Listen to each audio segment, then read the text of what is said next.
Conta-se que houve o naufrágio de uma pequena embarcação em que 2 homens conseguiram nadar até uma pequena ilhota. Uma ilha como aquelas que nós vemos nas histórias infantis ou nos desenhos animados, de uma pequena porção de terra com apenas um coqueiro no meio. E esses 2 homens começaram então a conversar e descobriram que os 2 eram cristãos. E nisso um falou para o outro: que bom, vamos fazer uma igreja aqui, vamos poder cultuar a Deus aqui. Aí o outro respondeu: nada disso. Você vai para o norte da ilha e eu vou para o sul da ilha. Você constrói uma igreja lá e eu construo uma igreja aqui. Apenas 2 pessoas num pequeno lugar, mas eram incapazes de construir uma única igreja. Isso reflete uma situação que é muito comum nos dias de hoje. É a proliferação de igrejas e mais igrejas, um número incontável de igrejas que surgem a cada dia e que são tantas as igrejas que aparecem que até anos atrás uma revista listou uma série de nomes pitorescos que várias comunidades assumiam, porque justamente era difícil encontrar um nome novo. Os motivos pelos quais as igrejas aparecem são os mais divergentes, os mais diferentes.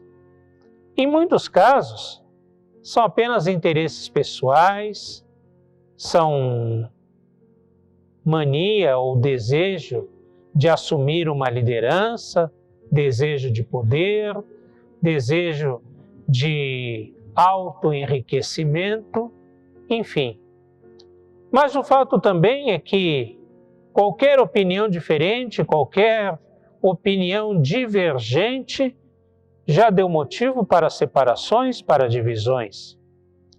E mais do que separações institucionais com a organização de igrejas, instituições eclesiásticas diferentes, o que mais importa, o que mais compromete, é que há divisões do povo de Deus. Muitas vezes a divisão em igrejas diferentes significa que grupos de cristãos se separam de forma a não dialogarem mais, a não conversarem mais.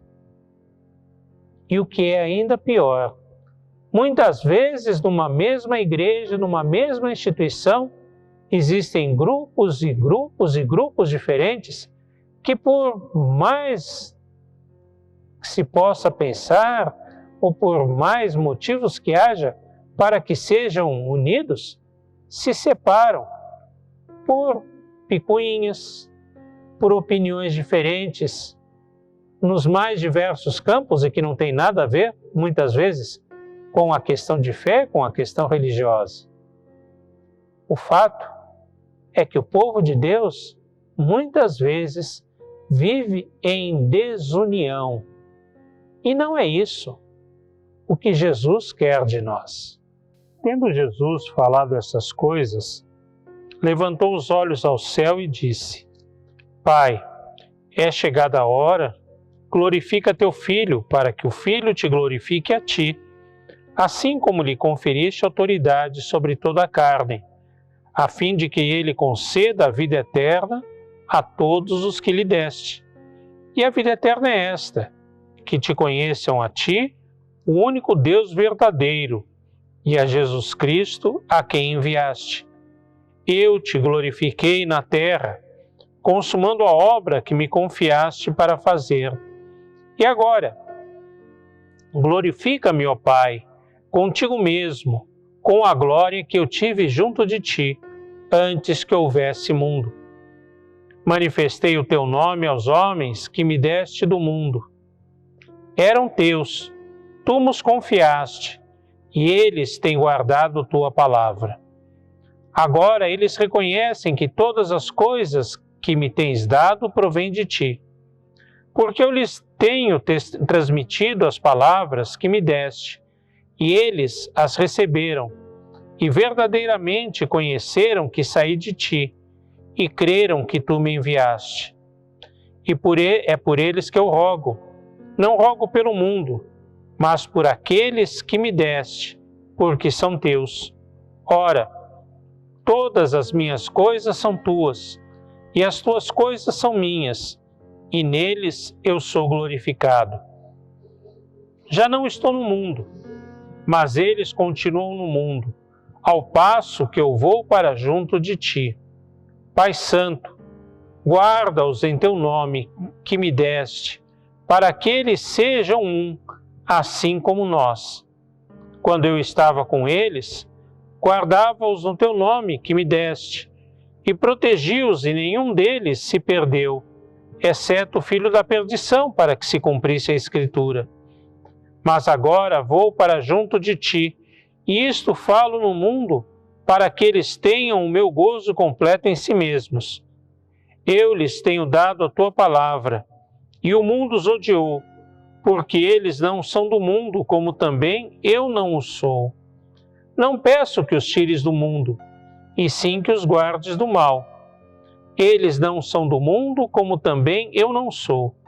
Santifica-os na verdade. A tua palavra é a verdade.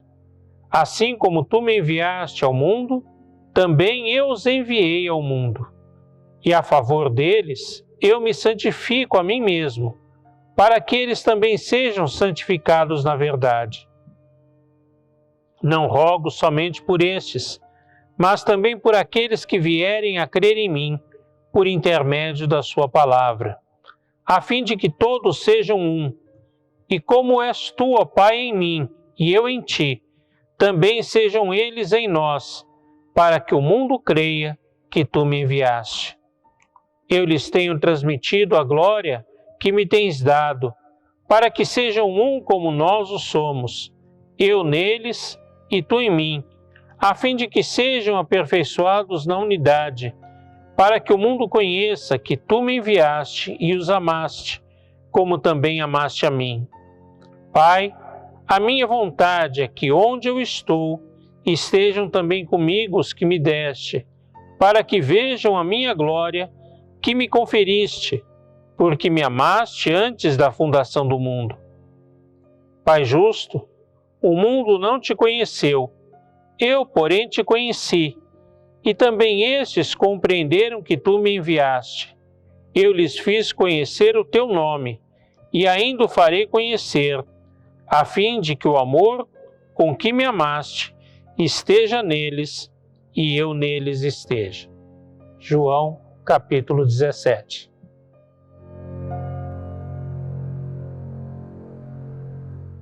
No texto que acabamos de ler, Jesus faz uma distinção muito clara e radical. Os seus discípulos não pertencem ao mundo. Eles estão no mundo, mas não são do mundo. É preciso aí ter cuidado com essa interpretação, com o que dizem essas palavras. Há muitas pessoas, por exemplo, que defendem que pelo fato dos cristãos não pertencerem ao mundo, eles não devem ter nenhum tipo de contato social, não se envolver com as questões da sociedade, com as questões da vida cívica, esportiva, política, recreativa, cultural que exista no mundo, porque tudo isso seria do mundo. Não. O mundo que Jesus retrata aí, o mundo que Jesus fala aí, é o lugar de domínio do pecado, da morte, em que os poderes se constituem para violentar, para dominar, para explorar as pessoas, para ir contra a vontade de Deus, para produzir a morte e os seus efeitos. Este é o mundo. Não é essa realidade concreta que nos cerca. Não é nela? Nós estamos, nós vivemos, nós nos movemos. Mas da realidade de pecado, da realidade de violência, de exploração, de dominação, de falta de amor, dessa, Jesus diz que nós não pertencemos, não estamos nela. Desse mundo, nós não fazemos parte, e ele ainda diz mais: esse mundo nos odeia, odeia qualquer um que queira viver segundo a vontade de Deus. Essa é a separação que existe, essa é a separação que é feita. Somos povo de Deus e não pertencemos ao mundo.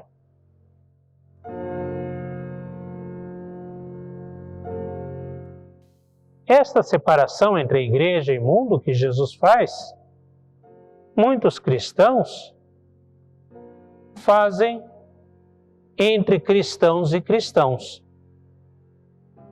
Dizem até que outros cristãos não são cristãos, são ímpios, não são salvos, que precisam se converter a uma das igrejas que eles pertencem.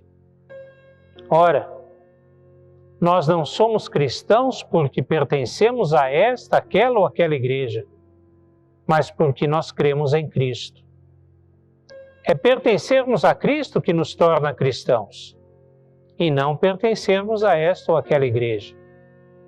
Esta ou aquela igreja é uma tradição importante, que nos traz identidade, que nos traz uma história, um testemunho, uma série de experiências que foram vividas e experimentadas ao longo do tempo, e a qual nós guardamos, preservamos, compartilhamos e experimentamos novamente.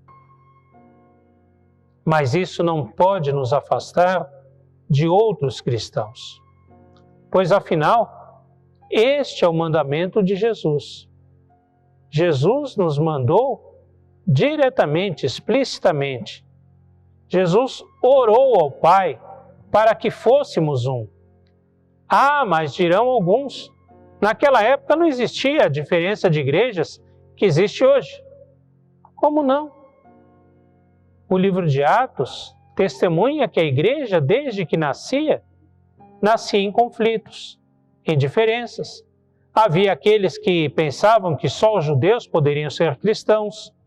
Haviam aqueles que defendiam que os gentios receberam o Espírito de Deus. Mesmo dentro de igrejas locais, como a igreja de Corinto, a qual Paulo escreve, e fala das divisões que haviam ali. Uns diziam que eram de Paulo, outros de Apolo, outros de Cristo. Enfim, uma realidade desde aquele tempo até o dia de hoje, onde até mesmo dentro de uma mesma pequena comunidade eclesiástica, existem cristãos que formam grupos diferentes. Ora, pensarmos diferentes, vivermos diferentes, isso já é uma realidade. E Deus conhece essa realidade. Jesus conhece as nossas diferenças. Jesus conhece as diferentes tradições. Mesmo assim, é um mandamento de Jesus que sejamos um.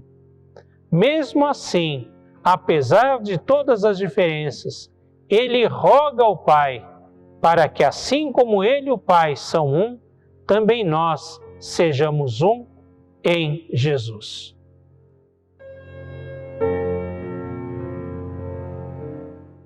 Pessoas pensam, e alguns pregadores pregam desta forma, de que a unidade do povo de Deus significa que as pessoas passem a pensar todas do mesmo jeito, a crer nas mesmas doutrinas, a pensarem o mundo da mesma forma, a assistirem os mesmos programas de televisão, a se vestirem do mesmo jeito, a defenderem as mesmas ideias, a votarem nos mesmos políticos. Que grande engano! Se nós fizéssemos assim, se nós fôssemos viver assim, isso não seria unidade. Isso seria eliminação das identidades. Acabariam as identidades pessoais, ninguém mais pensaria, teria direito de pensar da forma que achasse melhor, ninguém mais teria como crer do jeito que experimentasse a presença de Deus, ninguém mais teria de se vestir de acordo com como se sentisse bem, ou até mesmo torcer para o time de futebol que quisesse. O fato é que somos diferentes, temos ideias diferentes, temos comportamentos diferentes, temos educação diferente, experimentamos a Deus de forma diferente. A questão é que a unidade da igreja não significa eliminar as diferenças, pelo contrário, significa reconhecer que somos diferentes. Significa reconhecer que somos pessoas, igrejas, tradições, experiências, pensamentos, posicionamentos, culturas diferentes. Mas apesar de todas essas diferenças, ainda somos um, ou mesmo assim, somos um em Cristo Jesus.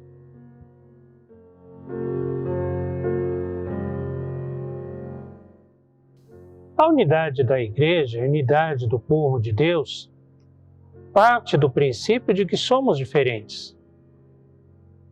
Mas essas diferenças precisam ser colocadas no seu devido lugar, colocadas na sua devida proporção. Ouvi uma comparação certa vez que gostaria de repetir. Algumas pessoas pensam que o povo de Deus é como um rebanho de ovelhas ou de vacas que vive cercado no mesmo pasto e que deve comer sempre do mesmo alimento, do mesmo pasto. Mas não é assim. O povo de Deus é como uma colmeia de abelhas, livre, que de vez em quando vai e experimenta o néctar dessas flores, às vezes vai e experimenta o néctar de outras flores ou de outras. E do conjunto dessas experiências forma ou cria o mais puro mel. Nós temos a nossa tradição, temos a nossa identidade, pertencemos a uma determinada igreja. Sou pastor da Igreja Presbiteriana Independente do Brasil. Uma igreja que tem uma história, uma tradição, segue as doutrinas do calvinismo, mas isso não impede que haja em nossa comunidade, que haja no meio do povo de Deus, diálogo com outras expressões de fé, com outras formas de pensamento e, principalmente, com outras formas de vida, de existência normal, seja ela cultural, política, social, esportiva, familiar, de que jeito for. O importante não é ressaltar a igualdade, mas é colocar as diferenças na mesa, de forma que possamos dialogar sobre elas, experimentar e até, se for o caso, refazer, reconstruir os nossos conceitos, para que possamos conhecer cada vez mais o amor de Deus. O importante é reconhecer nas diferenças a presença do Senhor e reconhecer que a graça de Deus se manifesta de formas diferentes, de muitas formas diferentes, e que nós podemos experimentar, dialogar, amar e ter o outro como irmão.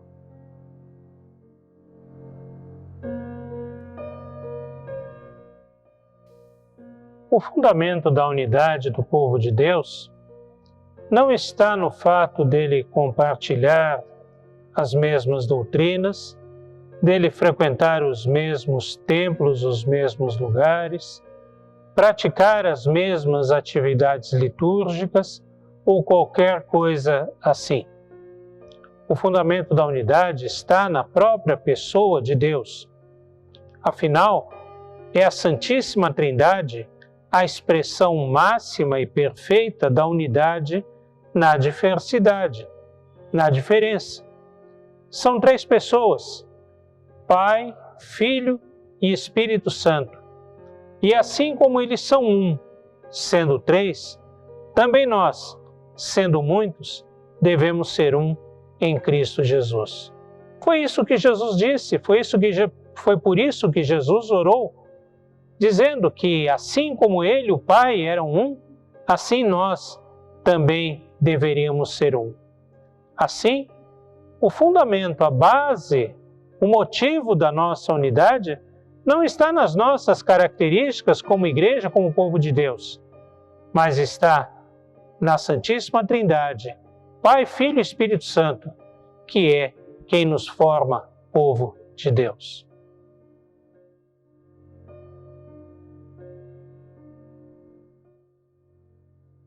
A unidade do corpo de Cristo, a unidade do povo de Deus, existe com um motivo. É o de manifestar ao mundo o amor de Deus. A unidade existe para que, através do povo de Deus, a pessoa do Pai, do Filho e do Espírito Santo se manifeste a esse mundo. Esse mundo que é tão diferente, esse mundo que se esvai nas suas diferenças, que se corrói nas suas particularidades, que se digladeia porque não concordam entre si.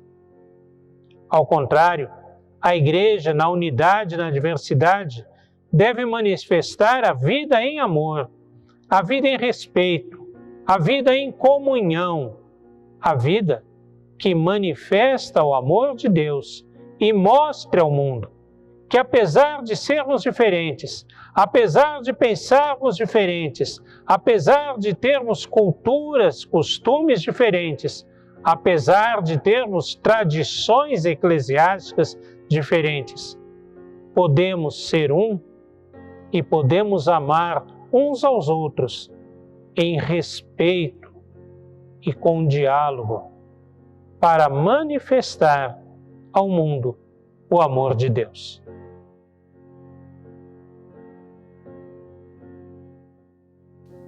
Deus nos manda sermos unidos. A unidade do povo de Deus é um mandamento de Jesus.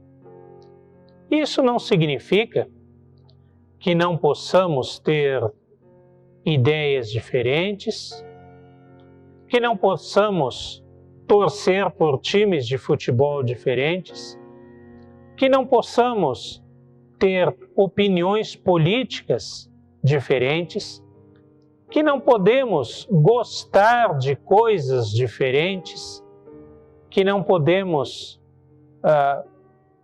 ter uma vida social diferente uns dos outros. Enfim, a unidade no corpo de Cristo não significa que não podemos ser diferentes. Ao contrário, até mesmo em termos de doutrina de fé, de experiência religiosa, nas nossas experiências com Deus, na nossa comunhão com Deus, naquilo que nós cremos, naquilo que nós percebemos de Deus, pode ser diferente. Mas o que não pode é nos separar, porque acima de todas as nossas diferenças, acima do nosso gosto pessoal, da nossa preferência futebolística, da nossa opinião política e até mesmo daquilo que nós percebemos da presença de Deus em nossa vida, está o amor de Deus e está o fato de que somos todos salvos por Jesus Cristo. Somos todos filhos de Deus por Jesus Cristo. Não pelas nossas opiniões, pelas nossas ideias, pelas nossas doutrinas, pelo ramo eclesiástico a que pertençamos. Mas nós somos salvos por Jesus Cristo. E Jesus Cristo nos chama a sermos um, a vivermos em unidade. Para isso, Ele nos chama a nos colocarmos uns diante dos outros, expormos as nossas opiniões, expormos os nossos gostos, colocarmos as nossas experiências, testemunharmos da presença de Deus na nossa vida, das diferentes formas. Tudo isso, porém, com amor, com respeito e sabendo que em Cristo somos um, para anunciar ao mundo que não conhece o amor de Deus a sua graça, a sua maravilhosa graça, que nos chama para sermos seu povo, povo do seu reino. Amém.